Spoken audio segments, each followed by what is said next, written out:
तो हाँ जी बच्चों, कैसे हो आप सब बच्चों। आज हम सीयूटी कोर मैथमेटिक्स और अप्लाइड मैथमेटिक्स का प्रॉपर एनालिसिस करेंगे। और एनालिसिस किस बेसिस पे होने वाला है मैं आपको बता दूं, ये ऑफिशियल पेपर के बेस पे होगा। अब बच्चों के मन में डाउट आता है कि सर आपका ऑफिशियल पेपर कहाँ से मिल गया। तो भाई मतलब लोगों को अब तक पता लग चुका होगा कि जो एनटी है उसने हर सब्जेक्ट का एक एक सैम्पल पेपर डाल रखा है। और वो सैम्पल पेपर नहीं, ऑफिशियल जो पेपर हुआ था उसमें से किसी एक पेपर को डाला है। अब बच्चों के मन में बहुत डाउट होता है कि सर पेपर तो बहुत सारी शिफ्ट्स में हुआ था। तो भाई जो पेपर अलग अलग शिफ्ट में हुआ था, जो उनका पैटर्न था वो लगभग सेम था। हाँ, नंबर ऑफ क्वेश्चन जो थे वो सब सेम हुए, क्वेश्चन का जो टाइप था वो भी सेम था। हाँ भाई, क्वेश्चन अलग हो सकता है। अब वेक्टर है तो उसमें भी तो वेक्टर ही आया होगा। तो आप एक आइडिया ले सकते हो कि मैं कैसे एग्जाम को करूंगा और मैं कितने क्वेश्चंस किस बेसिस पे ट्राई कर सकता हूं। तो वो चीज़ें हमें समझनी पड़ेगी। तो मैं आपको पहले एक बार पेपर दिखा देता हूं। ये देखो भाई, ये पेपर है। यहाँ पे आप देख सकते हो मैथमेटिक्स अप्लाइड मैथमेटिक्स सेट 32, यानी और भी कितने सेट रहे होंगे, पर सब जो फॉलो हो रहा है वो इसी बेसिस पे हो रहा होता है। ठीक है, तो अगर आप लोगों को मैथमेटिक्स के बारे में सब कुछ पता है तो मैं एक बार आपको फिर भी थोड़ा बहुत बता दूं कि भाई अगर आप ध्यान से इन चीज़ों को समझो। जैसे कि अगर हम बात करें, एक सेकेंड मैं आपको यहाँ पे, हाँ बिल्कुल, ये चीज़ देखिए। अगर आपको पता है कि आप कोर और अप्लाइड दोनों में से किसी एक में ही एप्लीकेबल हो, तो आपके दो सेक्शन में पेपर होते हैं भाई, एक सेक्शन ए और एक सेक्शन बी। अब बात को समझना, जब सेक्शन ए होता है वो कोर और अप्लाइड दोनों के लिए कंपलसरी होता है, जो कि 15 क्वेश्चन का होता है। इसके ऊपर मैंने प्रॉपर एनालिसिस कर रखा है वीडियो में शुरू से लेकर एंड तक बने रहो, हर एक चीज़ का डाउट क्लियर हो जाएगा। फिर भी कोई डाउट रहेगा, कमेंट बॉक्स खोल के रखा है, वहाँ पे आंसर अपने आप डाउट पूछ सकते हो, कोई दिक्कत वाली बात नहीं है। बट ज़रा समझिए इस चीज़ को।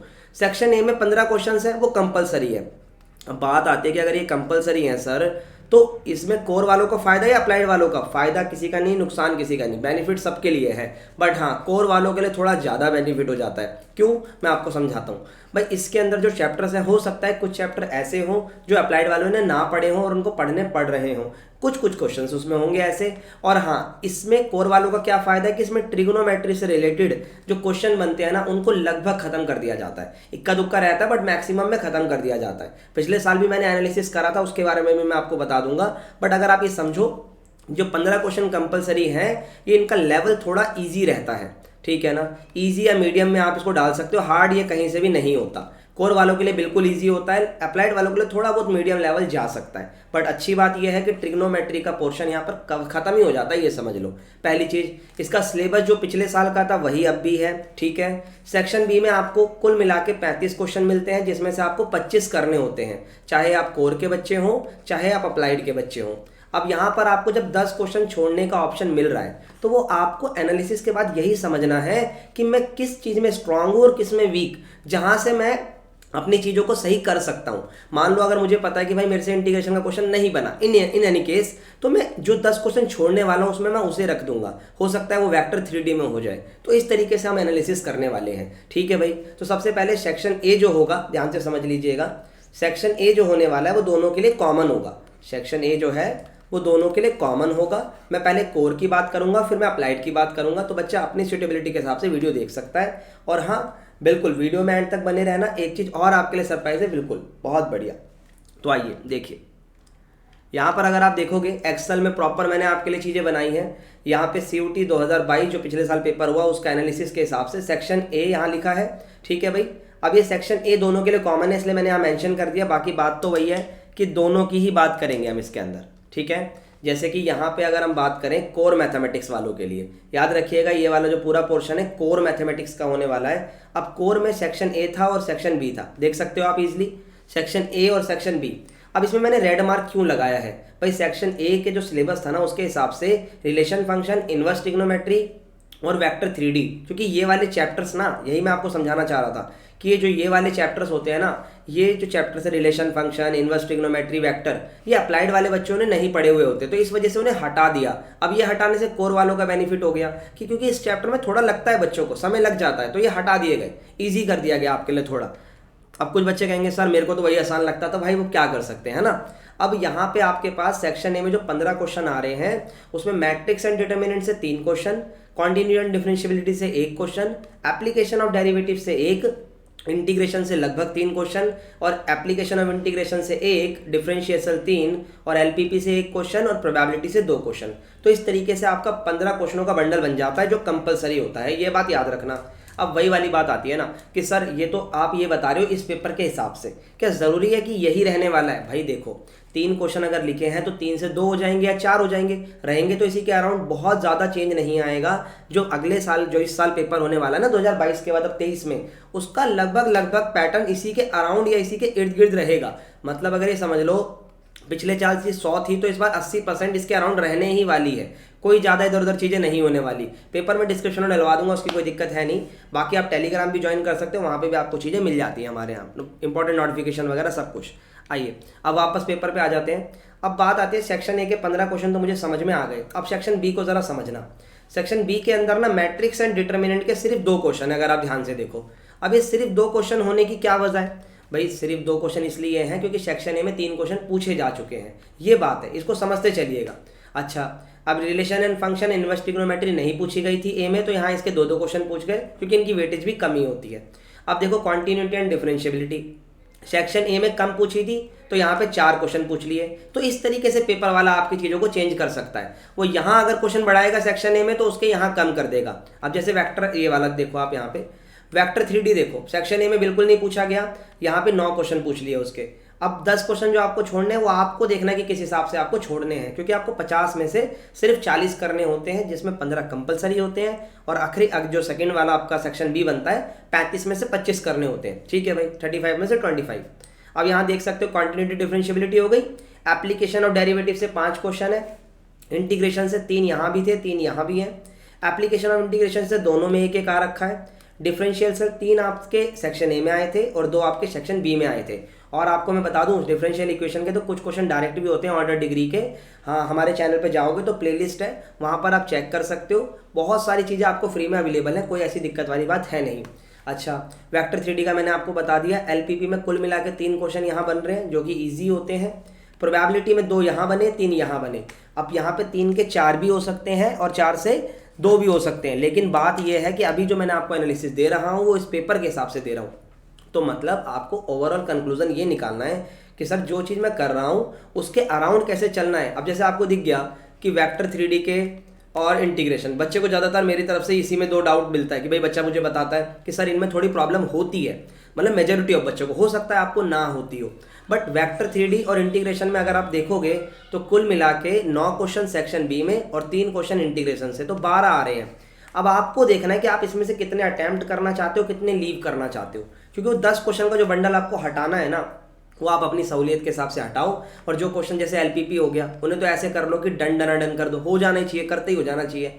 इस तरीके से प्रिपरेशन करो कि आप स्मार्टली चलो। ये नहीं कि आप वेक्टर 3D को लेके बिल्कुल पैनिक हो रहे हो कि यार ये तो हो ही नहीं रहा, क्या करें इसके लिए। नहीं, तो आपको इस तरीके से स्मार्ट प्ले करना पड़ेगा कि इसके लिए मेरे पास सॉफ्ट कॉर्नर है, मैं इसको हटा सकता हूँ। तो इस तरीके से प्रिपरेशन करो।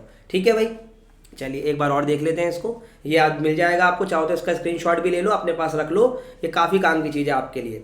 तो कोर वाले बच्चों को बात क्लियर हो गई।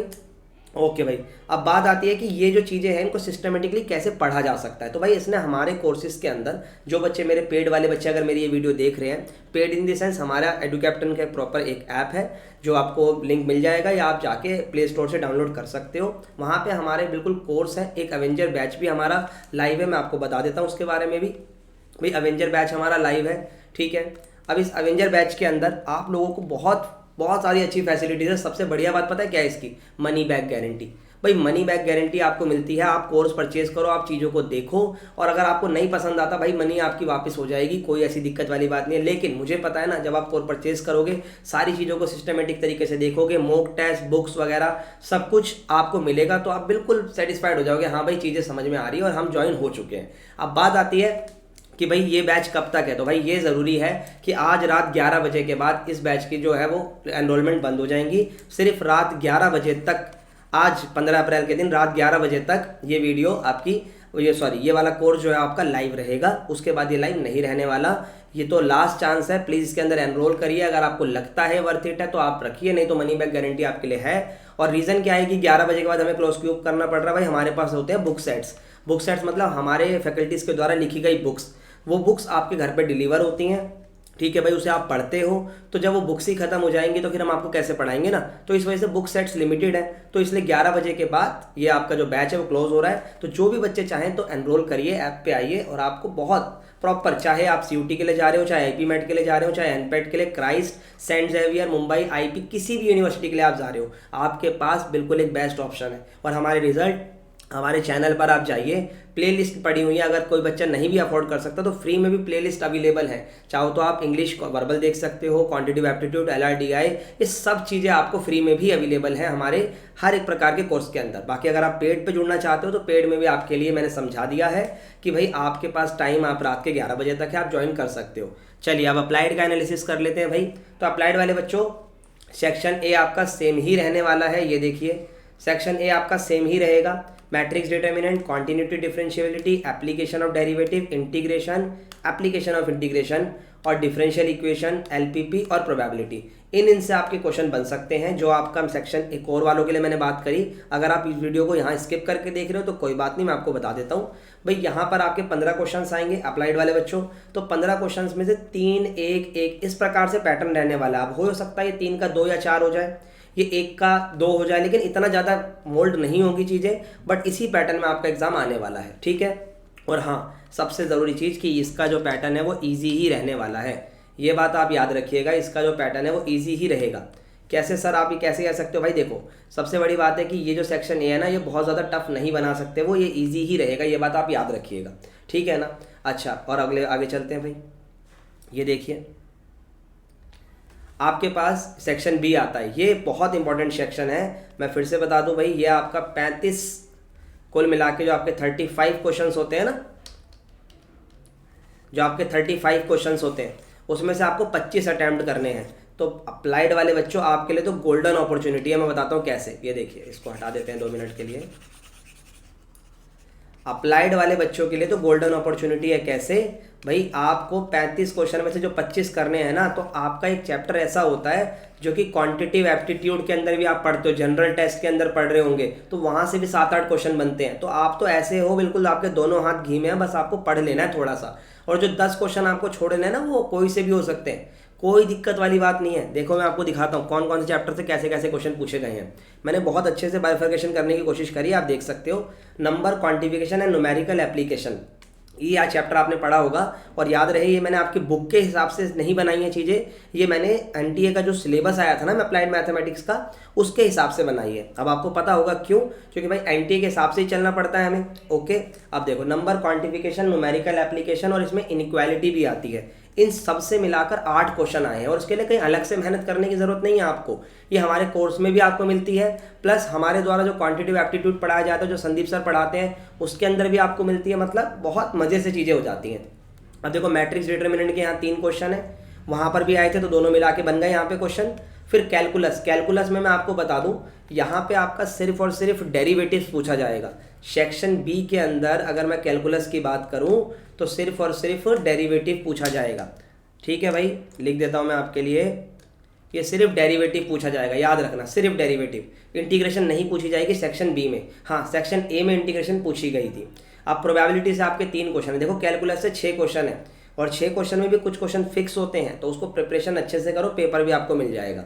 अच्छा, प्रोबेबिलिटी में 3 क्वेश्चन है, इंडेक्स नंबर और टाइम बेस्ड डेटा में 3 क्वेश्चन है। किसी किसी पेपर में मैंने ऑब्जर्व करा था तो 4 या 5 भी थे, तो 3 से 5 के बीच क्वेश्चंस आते हैं। और पिछले साल तो हमारे कोर्स के अंदर जो इंडेक्स नंबर को मैंने आपको हम होते हैं लाइव क्लासेस करवाते हैं, तो लाइव क्लासेस के अंदर जो क्वेश्चन बैठ के करे थे, कुछ वैसे ही क्वेश्चन सेम थे।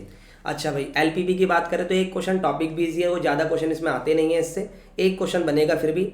हाँ, इन 2 को आप हाईलाइट कर सकते हो अपने हिसाब से। क्यों, अभी मैं आपको बताता हूँ। देखो, नंबर क्वांटिफिकेशन और फाइनेंशियल मैथमेटिक्स, आपको रीज़न समझ में आ जाएगा, क्योंकि यहाँ से 8 क्वेश्चन और यहाँ से 9 क्वेश्चन, और इनका नंबर्स इतना ही हाई रहता है हर बार, और रहेगा, इस साल भी रहेगा।